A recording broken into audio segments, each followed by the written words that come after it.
하나님은 우리 교회를 사용하시고 저와 여러분을 축복하여 주시는 분이십니다. 가을이 되면 단풍이 듭니다. 특히 은행나무는 노란 단풍을 만드는 주인공입니다. 은행나무가 노랗게 되는 것은 카로티오드 색소 때문이라고 합니다. 그런데 이 색소는 가을에 갑자기 생겨나는 색소가 아니라는 것입니다. 따뜻한 봄에도 그리고 무더운 여름에도 나뭇잎 안에 들어있었다고 합니다. 그러다가 가을이 오면 날씨가 추워지게 됩니다. 초록색을 만드는 이 엽록소가 추위 때문에 모두 파괴됩니다. 그럴 때 이 본색이 드러난다는 것이죠. 노란색 단풍을 만들어내는 그러한 역할을 하게 됩니다. 성도 여러분, 우리 인생의 날씨에도 이와 같이 추워질 때가 있습니다. 우리 인생의 날씨에도 한겨울이 올 때도 있습니다. 아침에는 좋았는데 아침에는 추웠는데 점심에는 좋아지고 이렇게 왔다 갔다 하는 우리 인생의 그러한 어려움을 겪을 때가 있습니다. 그러므로 여러분 평상시에 감사 색소를 가지고 있어야 합니다. 그러다가 감사의 계절이 왔을 때 더욱 감사하면 아름다운 단풍으로 변화된다는 것이죠. 그러므로 평상시에 감사 훈련을 하는 게 참 중요하다는 말입니다. 오늘 말씀에도 최악의 상황 속에 있었던 한 인물이 나옵니다. 그는 욥입니다. 욥은 도저히 감사할 수 없는 사람이었습니다. 그러나 그는 그런 상황에서 풍성한 감사를 드립니다. 그가 이런 감사를 할 수 있었던 것은 갑자기 감사한 것이 아니라 평상시에 그는 감사가 훈련이 되어 있었기 때문인 것입니다. 그러니 최악의 환경이 되니까 갑자기 감사가 나온 게 아니라 감사가 늘 나왔던 것입니다. 그러자 그 감사가 고난의 계절에 아름다운 단풍거리로 만들어낸 것입니다. 오늘도 하나님께서 여러분들에게 주시는 말씀이 있습니다. 바로 이 자리에 지금 여러분에게 하시는 말씀입니다. 지난 금요일 날 때로도 제가 설교 시간에 말했습니다. 듣는 게 너무 중요하다. 금요일 날 듣지 않아서 여러분이 잘 모르시지만 듣는 거 하나 무너지면 다 무너집니다. 신앙. 오늘 잘 들으셔야 합니다. 신앙이 무너지고 인생이 무너지는 가장 큰 이유 중에 하나가 예배 시간에 설교 말씀을 너그럽게 듣지 못하거나 간절히 듣지 못하기 때문인 것입니다. 할렐루야. 잘 들으셔야 여러분 인생이 살아납니다. 그러면 오늘 하나님께서 지금 이 시간 여러분에게 하나님이 하시는 말씀이 뭐냐는 거죠. 그것은 우리 인생에는 최악의 상황이 맞을 때가 있다는 거예요. 자, 20절을 한번 보겠습니다. 다 같이 한번 읽어봅니다. 읽어볼까요? 시작. 자, 욥이 일어나서 겉옷을 찢었다. 머리털을 밀었다. 땅에 엎드러졌다. 이것은 한마디로 말하면 욥은 지금 너무 힘든 상황에 처해 있다는 것입니다. 너무 힘드니까 옷을 찢은 거예요. 너무 힘드니까 머리를 밀어버린 거예요. 우리도 그러잖아요. 힘든 일이 있으면 머리부터 자르는 사람들이 있지 않습니까?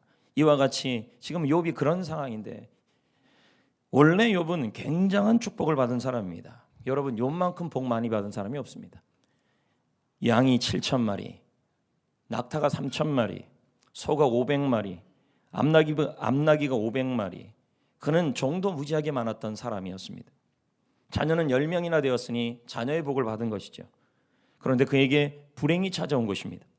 그 불행이 어느 정도냐면 바로 4가지의 불행이었습니다. 첫째는 무엇이냐면 하루아침에 모든 재산과 종들을 다 잃어버립니다. 자, 여러분들은 지금 이 정도 가지고 좀 놀라지를 않은 것 같은데 여러분이 이런 일을 당하면 여러분은 정신 못 차릴 겁니다. 어느 정도인데요. 에디오피아 사람이 갑자기 나타나서 칼로 유업하여 욥의 소와 나귀, 소 500마리, 암나귀 500마리를 모두 빼앗아가는 겁니다. 그리고 그 보던 종들을 모두 죽여버립니다. 엄청난 재산 손실이에요. 그런데 이 일이 있었으면 이것도 힘든데 또 이 일이 일어난 바로 이후에 하늘에서 갑자기 불이 떨어져가지고 그가 소중하게 여겼던 양 7,000마리와 그리고 그 양을 치던 종들이 한꺼번에 죽은 것입니다. 자, 이렇게 되면 우리가 생각하기에 100억, 200억의 문제가 아니라는 거죠. 그런데 또 잠깐 정신 차리려고 그랬더니 또 소식이 들려오는 겁니다. 나쁜 소식이 계속 들려오는 것입니다. 그것이 뭐냐면 갈대아 사람, 바벨론 사람들이 갑자기 나타나서 욥이 마지막까지 붙잡고 있던 낙타 3,000마리를 빼앗아갑니다. 지키던 종들까지 모두 죽는 것입니다. 욥은 하루아침에 최고의 부자에서 최악의 거지가 되어버리는 것입니다. 재산이란 이렇습니다. 포항의 지진을 보면 알 수 있겠 않습니까? 하루아침에 우리의 재산이 무너질 수 있는 게 인생사인 것입니다. 여러분이 그렇게 붙들고 있는 것도 순식간에 날아가는 것입니다. 그런데 이게 전부가 아니었다는 거예요. 재산을 다 잃게 됐던 그 소식을 듣는 사이에 또 다른 사람이 와서 욥에게 소식을 전합니다. 여러분 같으면 이런 상황이 어떻게 하겠냐는 거죠. 그 소식이 뭔데요? 자녀들이 무릇 죽었다는 겁니다. 자녀들이 맏아들의 집에 모여서 식사를 하고 있었는데 갑자기 돌풍이 불어온 것입니다. 태풍이 불어온 것입니다. 그러더니 집이 와르르 무너졌어요. 모든 자녀들이 그 안에 모두 죽어버린 겁니다. 깔려 죽어버린 것이죠. 재산을 잃은 충격도 충격이지만 자녀들을 모두 잃은 충격은 상상을 초월하는 고통입니다. 여러분, 이런 상황에서 여러분이 어떻게 견디겠냐는 거죠. 이것으로 끝입니까? 이것이 끝이 아닙니다. 이제 그가 남은 것은 몸뚱이 하나입니다. 그런데 야속하게도 그의 몸마저 아파버리는 것입니다. 여러분, 모든 것을 잃어버리고 오늘 여기 아픈 분이 있을 수도 있습니다. 그런데 아픈데 재산을 잃어버리거나 자식이 죽었냐는 거죠. 재산을 잃어버리고 자식까지 잃어버린 상황에서 몸까지 아픈 상황이에요. 근데 우리는 몸만 아파도 미치겠다 그러는데 재산을 잃어버리고 자식도 다 죽은 거예요. 10명의 자식이. 거기다가 몸 하나 남아있는데 이 몸이 어떻게 됐냐면 모두 병이 든 것이죠. 여러분, 모든 것을 잃어도 몸 하나 건강하면 새로 출발할 수 있잖아요. 근데 그 몸마저도 어떻게 된 거예요? 무너져 버린 거잖아요. 하루 종일 온몸에 종기가 나는 거죠. 너무너무 괴로워서 아토피 이 정도가 아니라는 것입니다. 자, 그럼 봅시다. 이 세 가지 일인 거예요. 그럼 여러분들 중에서 이 세 가지 중에 하나가 해당되는 분이 있을 거라는 거죠. 그럼에도 불구하고 내 옆에 있는 사람이 힘이 되어준다면 그래도 살아날 수 있지 않겠습니까? 그런데 이게 전부가 아니었다는 거예요. 재산 잃고 자식 잃고 몸도 너무 아파서 잠도 제대로 자지 못하는데 이 상황에서 옆에 있던 아내가 뭐라고 얘기합니까? 저주의 말을 쏟아내는 것입니다. 꼴 좋다. 하루아침에 알거지 됐네. 당신이 믿는 하나님이 그 모양이냐? 당신을 나는 신뢰하지 못한다. 베레벨 얘기를 다 했던 거 아니겠습니까? 가까운 사람이 힘이 되지 못하고 있는 것입니다. 지금 욥은 고난의 계절을 맞고 있고 최악의 상황에 몰려 있는 것입니다. 대부분 사람이 아니라 거의 모든 사람은 이런 상황에 처해지면 원망부터 나오고 불평부터 나오는 겁니다. 왜 그렇습니까? 사람의 본성과 죄성은 원래 불평입니다. 여러분이 이 불평이라는 이 원망이라는 것 자체를 컨트롤을 하지 않고 있으면 여러분 한번 보십시오. 지난 6월 달에 불평 없이 살아보기를 시작했지만 여러분이 조금 더 훈련을 안 하고 조금이라도 집중을 안 하고 나면 여러분 입술에 불평이 바로 나와버리는 것이 우리 인생이라는 것입니다. 그런데 이 욥은 이런 상황에서 한번 보세요. 몸이 너무 아파요. 옆에 있던 아내가 저주를 해요. 재산을 다 잃었어요. 질병까지 얻었어요. 거기다가 자녀까지 죽었어요. 이런 상황에서 욥이 어떻게 하냐는 거예요. 22절을 보겠습니다. 어떻게 합니까? 읽어봅니다. 시작. 이 모든 일에 욥이 범죄하지 아니하고 하나님을 향하여 원망하지 아니하니라. 욥이 뭐 하지 않았습니까? 그래서 하나님을 뭐 하지 않았어요? 그럼 여기서 우리가 알 수 있는 게 나오잖아요. 불평하고 원망하는 건 죄라는 것입니다. 여러분이 지금 원망하는 거 너무 하루도 수없이 수백 번씩 하는 그 원망이 아무것도 아닌 것이 아니라 하나님 보시기에 범죄라는 거예요. 하나님 보시기에 기뻐하는 일이 아니라는 거예요. 더 안 되는 일은 뭐냐면 불평한다는 거에서 문제가 해결될 일이 없다는 거예요. 여러분이 아무리 불평해 보세요. 문제가 해결 안 돼요. 하나님 앞에 여러분이 불평하고 원망하며 이런 최악의 상황에 처했을 때 원망하고 자 몸이 너무 아파요. 옆에 있는 사람이 저주해요. 그리고 자녀가 죽었어요. 그리고 그것으로 끝나는 것이 아니라 내 재산이 먼저 잃어버렸어요. 이런 상황에서 여러분이 불평할 수밖에 없는 상황인데도 욥은 불평하지 않았다는 거예요. 하나님께 죄를 짓지 않았다는 거예요. 여러분, 불평은 죄입니다. 성경은 이것을 너무 명확하게 설명하고 있습니다. 근데 여러분은 그 불평을 큰 죄만 죄로 여기고 작은 것은 죄로 여기지 않는다는 거예요. 불평도 하나님 보시기에 죄고 그 불평이 여러분의 인생을 망가뜨린다는 걸 아셔야 한다는 것입니다. 이스라엘 백성들이 가나안 땅을 앞에 두고 정탐꾼을 보내요. 자, 정탐꾼들은 가나안 땅을 보고 와요. 그리고 불평을 해요. 자, 그럼 제가 여러분에게 한번 묻고 싶어요. 열정탐꾼들이 보고 왔던 그 모든 내용들은 사실입니까? 사실이 아닙니까? 사실이에요. 메뚜기 같은 것도 사실이고 성이 견고한 것도 사실이에요. 근데 그 사실을 어떻게 표현하고 있냐면 불평으로 표현하고 있다는 거죠. 사실을 불평으로 표현해요. 문제는 그 사실을 불평으로 표현했는데 문제는 이스라엘 백성들이 그 사실의 불평을 들었다는 거예요. 제가 금요일 날도 얘기했어요. 사람은 듣는 대로 인생이 된다고. 불평을 들으면 불평하는 인생이 되고 인생 망해요. 그러나 여러분이 불평이라 그래도 그 불평을 듣지 말았어야 했다는 거죠. 한번 봅시다. 만약에 그 순간에 이스라엘 백성들이 불평하는 말을 듣지 않고 멈추었다면 어떻게 됐을까요? 아마도 그들은 광야에서 모두 죽지 않았을 것이라는 거예요. 근데 다 죽고 말았다는 거죠. 불평하는 말을 멈추지 않고 들었어요. 들으니까 뭐예요? 들으니까 마음에 믿음이 생겨요. 어떤 믿음이 생겨요? 불평에 대한 믿음이 생긴다는 말이에요. 다시 도전해요. 듣는 거 잘해야 인생 승리합니다. 뭘 들으실 건데요? 사실이라도 불평으로 말하면 들으면 안 돼요. 사실이라도 은혜로 말해야 들어야 되는 거예요. 이스라엘 백성들은 어떻게 들었는데요? 여러분의 몸이 너무 아파요. 사실이에요. 근데 그걸 불평으로 말하면 여러분은 어떻게 되는 건 죄예요. 도둑질하는 것만 죄인 줄 아십니까? 이것도 죄예요. 이것은요, 여러분의 인생을 무너뜨리는 죄예요. 이스라엘 백성들은 하나님을 원망했어요. 정탐꾼의 말을 듣고, 자, 말을 듣고 그걸 쳐야 되는데, 쳐내야 되는데 안 듣고 그 말을 듣고 사실을 불평을 했던 말을 듣고 하나님을 원망했어요. 그런다면요, 모세도 원망했어요. 불평했어요. 그 말을 하나님이 다 들었다 그러잖아요. 민수기 14장 28절에 너희 말이 내게 들렸다. 그 말이 어떤 말인데, 너희들이 열정탐꾼의 사실을 불평하는 말을 듣고 그 말을 가지고 너희들이 또 불평했던 말을 내가 들었다는 거예요. 그래서 내가 그대로 행하려 주겠다. 불평 주파수가 나옵니다. 그리고 그 사람 옆에는 동조 현상이 일어나요. 어떻게? 불평하는 사람만 그 옆에 갈 거예요.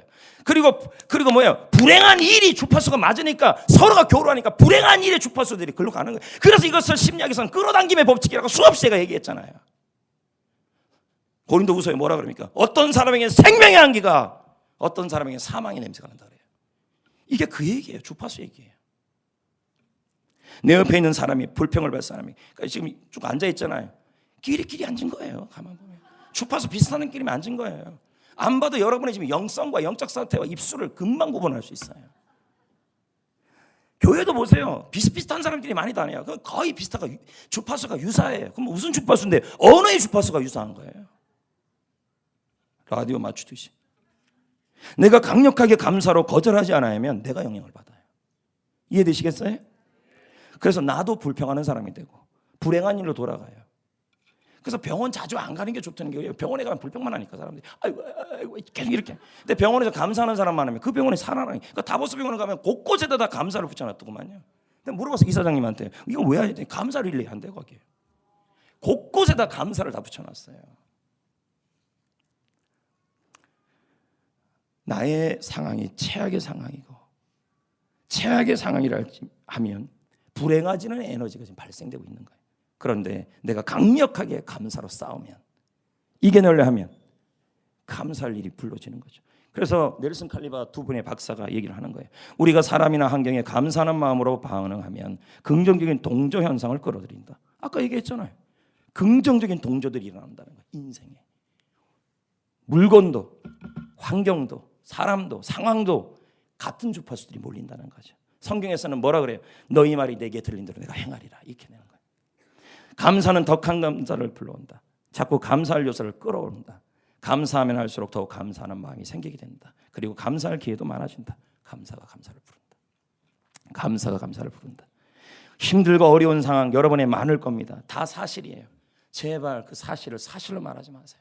아, 우리 셀은 이게 걱정이에요. 우리 팀은 이게 걱정이야. 한도 끝도 없이 그렇게 얘기하면요, 계속 신앙이 무너진다는 걸 아셔야 돼요. 그래서 디모데전서 4장 4절에 뭐랍니까? 감사함으로 받으면 버릴 것이 없다. 나오잖아요. 얼마 전에 신문에 김학래, 임미숙 개그맨 부부 이야기가 나왔어요. 신문에. 이들의 과거 이빚은 100억이었어요. 일본은 좀 놀랐는데 이분은 놀라지도 않아요. 그럼 뭐 왜 이렇게 놀랄 건데요? 100억이에요, 100억. 뭐 아까 욥 얘기할 때도 안 놀라고. 아, 욥이 그 네 가지면 이건 완전히 파산인데 여러분 다 당하실래요? 과거빚이 100억이라는 거예요. 100억. 사람이 감동을 안 한다는 것은 이 사람은 벌써 정신상 문제가 있는 것입니다. 보증을 왜 이렇게 빚을 많이 줬는데 사람들이 너무 착해요. 둘째는 코미디만 하다 보니 세상 물정을 모르는 거예요. 저같이 목회만 하니 무슨 세상 물정을. 그러니까 저는 빚 안 써줘요. 보증 안 써줘요. 저한테 보증 써달라는 얘기도 하고 돈 빌려달라는 얘기도 하면 안 돼요. 웬만하면 다 서주니까요. 그러니까 나는 안 설 거니까 아예 요구도 하지 마세요. 성도들끼리도 마찬가지예요. 웬만하면 이게 돈거래하는 거 아니에요. 신앙 깨져요. 자꾸 돈거래하면요. 근데 어떻든 빚을 많이 서주고 보증을 많이 서주다 보니까 이 빚이 늘어났고 사업까지 하는데 하는 것마다 다 망해버린 거예요. 그래서 빚이 100억이 돼버린 거예요. 100억이 넘어버린 거예요. 지금은 뭐 하고 있냐면 중국 음식점을 하고 있어요. 중식당을요. 근데 자체 개발한 메뉴가 있는데 그게 홈쇼핑에 팔리게 됐어요. 이걸로 인해 연매출이 100억. 연매출 100억이에요. 지혜가 떠오른 거예요. 이분 두 분 다 예수 믿는 집사님들이에요. 잘 들으세요. 감사하면 아이디어가 떠오른다니까요. 지혜가 생긴다니까요. 불평 계속 해보세요. 스트레스만 자꾸 생길 거예요. 3년 전에 12년 만에 100억 빚을 다 해결하고 지금은 마이너스에서 플러스 인생으로 바뀌었대요. 이들이 역전할 수 있었던 이유가 뭘까요? 저는 그 기사를 유심히 봤는데 이 김학래라는 코미디언의 말이었어요. 이런 말을 하는 거예요. 한 행사장에서 그가 이런 말을 해요. 어떻게 그렇게 역전할 수 있었어요? 그의 고백이에요. 자기 잘났다고 얘기하지 않아요. 그는 집사님이라 그랬잖아요.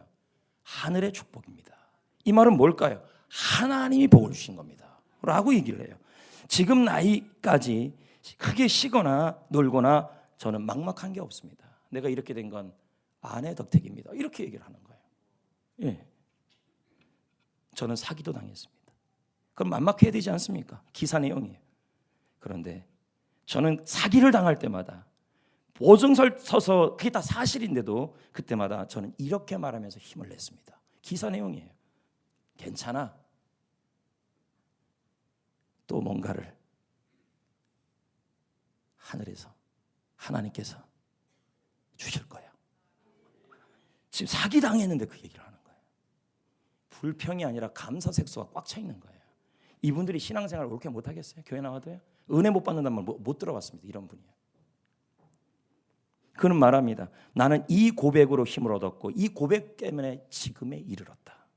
기사 내용 똑같은 내용입니다. 이게. 그들은 모두 하나님의 성도들입니다. 힘든 상황에서도 불평할 수 있는 사실입니다. 그냥 불평 안 해요. 감사해요. 감사로 이겨냈어요. 감사로 무기를 사왔어요. 결국 하나님이 감사할 거리를 주신 거예요. 아까 말한 건 동조현상이 일어난 거죠. 자 보세요. 감사하면요 뇌파가 바뀐다니까. 제가 봤어요. 감사하는 사람은 뇌파와 불평하는 사람은 뇌파를 봤는데 감사하면 뇌파가 바뀌어요. 뇌파가 바뀌면 주파수도 바뀌는 거예요. 그럼 동조현상이 일어난다니까요. 비슷한 주파수들이 온다니까요. 양자 물리학으로 표현한다면 상대성 이론으로 표현한다면 그럼 그 주파수가 비슷한 게 뭘까요? 감사의 주파수는 감사할 일이에요. 감사해야 하면 감사 주파수가 바뀌었어요. 머리도요 굉장히 아이디어가 팍팍 떠올라요. 머리가 둔해지지 않는다는 거죠. 감사 많이 하는 사람은 얼굴색도 바뀌어요. 일본의 아이모리 지방에 사과 산지가 유명해요.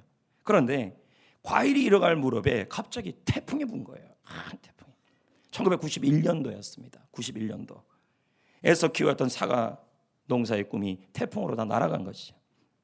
사과의 90%가 땅에 떨어졌어요. 모든 농부들이 이 사실에 대하여, 사실이잖아요. 사실을 어떻게 했냐면 가지고 하늘을 원망하고 불평했어요. 근데 단 한 사람, 한 명만 감사를 했어요. 단 한 명이에요. 그럼 매달려 있는 사과를 봤어요. 그러면 10%가 안 떨어진 거잖아요. 맞잖아요. 근데 그 10%를 가지고 감사할 수 없는데 감사를 한 거예요. 예? 그러면서 감사하면 뇌파가 바뀐다 그랬잖아요. 기발한 아이디어가 떠올랐어요. 당시 일본 역시도 우리나라와 똑같이 입시가 치열해요. 그러니까 어떻게 매달린 사과를 보면서 의미를 부여하기 시작했어요. 어떤 의미? 떨어지지 않는 사과. 상표를 붙였는데 이걸 수험생에 팔기 시작했어요. 어떤 강풍에도 어떤 고난에도 떨어지지 않는 사과, 합격 사과 이렇게 팔았어요. 기존 사과보다 10배 높은 가격으로 팔려나갔어요. 저 같아도 나는 이 사과 살 것 같아요. 사람의 기분이라는 게 있잖아요. 강풍에 떨어지지 않는 사과 이 10%에 집중한 거예요. 이 사과가 돈이 났는데 이분 혼자 대박이 난 거예요. 여러분 감사가 감사를 부른 거죠. 이 영상이 4분짜리가 있는데 보여줄 시간이 없기 때문에 4부 예배 시간에 잠깐 보여줄까 합니다. 우리 교회는 성도 여러분 도시계획상 도로가 교회를 가로지른다고 제가 말씀드린 적이 있어요. 어린이집 건물이 뚫려나가고 이게 15년 전, 20년 전에 낸 도시 계획이에요. 그리고 본당 건물 앞이가 다 잘라나가는 게 우리 도시 계획입니다. 이 일을 놓고 저는 시청 도시계획과장하고 계속 대화를 나눴습니다. 지난번에 말씀드린 것처럼 올해 8월부터 도로 폐지 공람이 시작됐습니다. 그러니까 계속 진행되고 온 거죠, 지금까지. 이게 이 도로가 폐지가 안 되면 지금 그러니까 심사를 본 거였어요. 그 많은 공무원들이 와서 보고 갔어요. 그러면 이게 폐지가 안 되면 우리 교회 중앙은 저 주차장이 뭐고 다 잘려나가고 어린이집도 다 무너지는 상황이고 본당 건물도 잘려나가는 상황이었습니다. 근데 이 도로 폐지 공람이 이 심사가 다 끝나서 지난 화요일 날 저한테 연락이 왔습니다. 이 도시계획 과장님한테요. 뭐라고 왔냐면 이렇게 연락이 왔습니다. 목사님, 다 지워지게 됐습니다. 15년 동안 안 지워졌던 일이에요. 근데 올해 지워졌어요. 저는 이분이랑 연락을 계속 취하면서 이런 얘기를 계속했어요. 송종교회와 권준호 목사와 우리 교회 전 성도와 장로님들이 당신 한 명을 위해 기도하고 있습니다. 압박이나 압박은 다 줬죠. 물론 제가 잘 알죠. 제가 심호기원회에 있으면서 그 선교위원회 알고 있는 집사님이시기도 하지만 안 해줄 수도 있는 거예요, 그분이요. 안 그래요? 내일같이 안 해줄 수도 있는 거예요. 근데 그게 지워졌어요. 저는 생각해봤어요. 이번 주 내내, 아니 지난주 내내, 이번 주 내내, 이번 주 들었으니까 왜 하나님이 우리 교회에 감사거리를 이렇게 주실까? 왜 하나님이 우리 교회에 이렇게 감사거리가 자꾸 많게 해주실까? 저는 생각해봤어요. 그것이 바로 하필은 2017년에 그것을 제가 생각해봤더니 바로 우리 교회 성도님들과 우리 교회가 올해 불평 없이 살아보기 캠페인을 시작한 해예요. 그리고 평생 감사 일기를 썼어요. 나작지 감사를 했던 일이에요.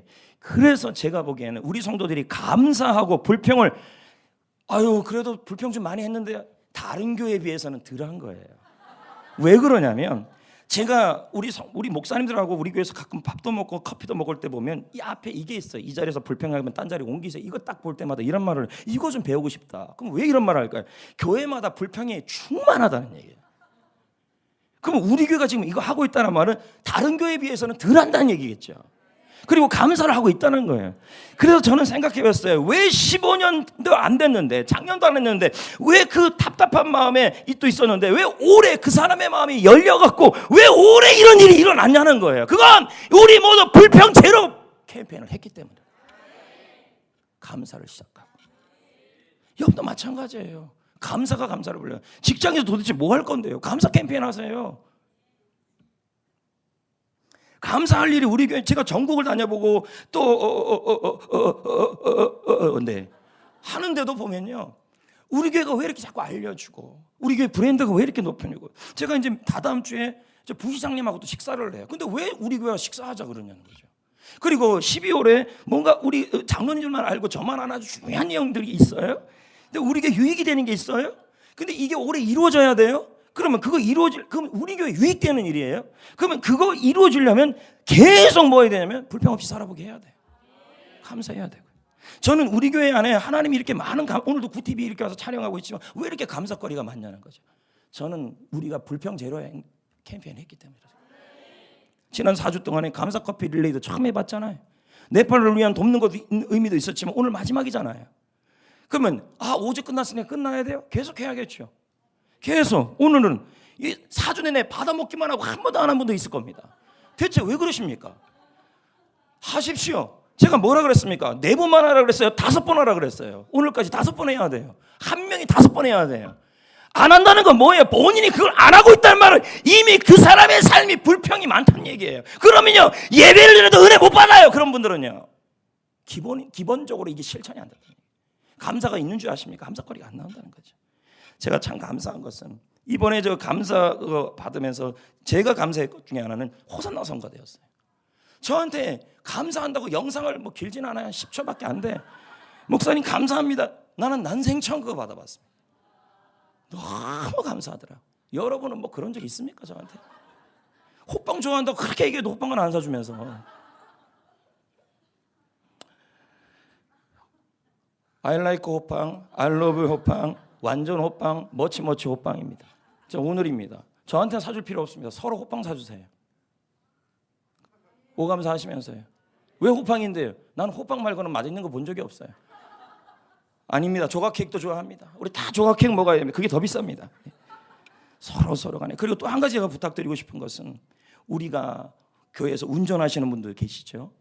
그리고 아침에 오니까 우리 장로님이 또 석유 막 넣더라고. 저는 우리 봉사부가 어떻게 부탁했는지 궁금해요. 난 모르겠지만 장로님 기름도 안 넣고 뭐 하세요? 이렇게 했는지 내가 신문해 볼 겁니다. 아니면 장로님 어떻게 추운데 몸둘 바를 모르겠어. 이 추우면 밥을 못 할까? 이렇게 부탁했는지 난 묻고 싶어요. 전자예요, 후자예요? 아니겠어요. 내가 확인해 보겠습니다. 운전을 해줘도 어떻게 해야 됩니까? 운전 정말 감사합니다. 서로 예? 관리를 해줘도 감사합니다. 난 이렇게 했으면 좋겠어요. 왜? 감사가 감사를 부르잖아요. 오늘 추수감사주일입니다. 한 해 동안 베풀어 주신 하나님의 은혜에 감사하는 거예요. 오늘 우리 교회는 평생 감사 일기장을 이렇게 봉헌했습니다. 감사 고백을 드렸습니다. 여러분 감사일기 봉헌 참 중요합니다. 수많은 여러분 추수감사한 거 많은 것도 중요하지만요, 저는 이게 더 중요하다고 생각합니다. 왜냐하면 나의 삶을 하나님께 감사로 드린 일기장이기 때문에 특별히 기도할 겁니다. 저는 좀 이따 이걸요. 여기 드린 부분은 사람들을 위해서. 내년에 여러분의 일기장이 여기 있어야 돼요. 하나님께 드려야 돼요. 성도 여러분, 우리가 감사라는 무기를 선택하든 불평이란 독버섯을 선택하든 그건 여러분의 자유입니다. 하지만 결과는 달라요. 다시 한번 저는 부탁드리겠습니다. 불평 없이 살아보기 캠페인 결단합시다. 불평 제로번도 찹시다. 예, 지난주 얘기했는데 지금 찼나 안 찼나 옆 사람 확인해 보세요. 안 찼다 그러면 벌써 이 사람의 미래가 이 밴드에 벌써 보이는 거예요. 감사할 일이 안 생긴다는 거죠. 그런다면요, 22일을 한번 승리합시다. 그리고 완주증 한번 받아봅시다. 그리고 제가 부탁드린 것 또 하나 부탁입니다. 제발 여러분의 카카오톡의 그 메인 화면에 여러분 얼굴 올려놓지 마세요. 그 얼굴 어떨 때 보면 열불날 수도 있습니다. 다 좋아하는 건 아니에요. 거기다가 감사 캠페인을 올려놓으세요. 얼굴 왜 자꾸 올려놔요? 무슨 자기에 빠진 것도 아니고 나르시즘도 아니고요. 그 얼굴 보기 싫은 사람도 많아요. 뭐 좋은 사람도 많지. 얼굴 집어넣지 말아요. 얼굴을 뒤에다가 넣어요. 차라리 메인 화면에다가는요 불평 제로 포스트 넣으세요. 제가 부탁드리겠어요. 그게 감사를 부른다니까요. 그리고 나작제 감사하세요. 나부터 작은 것부터 지금부터. 그리고 오늘부터 다시 한번 평생 감사 일기 쓰셔요. 목사님 쓰다가 내년 추수감사절 날 쓴 게 한 개밖에 없는데 한 개밖에 없어서 올려놓으세요. 안 올리는 것보다 올려놓는 게 낫죠. 하셔야죠. 또 이런 분이 있어요. 감사 생활하면 뭐예요? 상황이 더 악화되는데요. 악화될 수 있어요. 왜요? 이게 왜 그러냐면 해결되는 과정이기 때문에 그래요. 이제 말씀을 맺겠어요. 감사는 축복을 부리는 호루라기예요. 감사를 불면 사방에서 축복이 몰려와요. 달라붙어요. 불평도 호루라기예요. 불평을 입에서 나오는 즉시 인생을 망치는 온갖 나쁜 것들이 사방에서 몰려오기 시작할 거예요. 불평이라는 단어가 나오기 시작하는 순간부터요. 왜? 불평도 호루라기예요. 감사를 부르면요, 치유와 회복과 감사와 행복이 올 겁니다. 선택은 여러분에게 남겨져 있습니다. 매일 매 순간 사람을 만날 때마다 어떤 선택을 할 겁니까? 지금도 마찬가지고. 네? 자, 교회에 이제 기름 떨어지고 막 이럴 때 전화해 갖고 도대체 왜 나는 추워서 죽으란 말입니까? 이렇게 하지 마시고, 장로님이 해주시고 집사님이 해주시니 너무 감사한데 또 해주세요. 이게 더 낫죠. 아닌가요? 전 그렇게 생각하는데, 불평의 호루라기를 부를 건지 감사의 호루라기를 부를 건지 여러분이 결정하는 거예요. 맨날 불어보세요. 뭐가 오는지요. 부는 즉시 감사야 부르면 은혜가 올 것이고 축복이 올 것이고, 부르는데 불행이 올 거라는 것입니다. 감사가 감사를 부르는 거죠.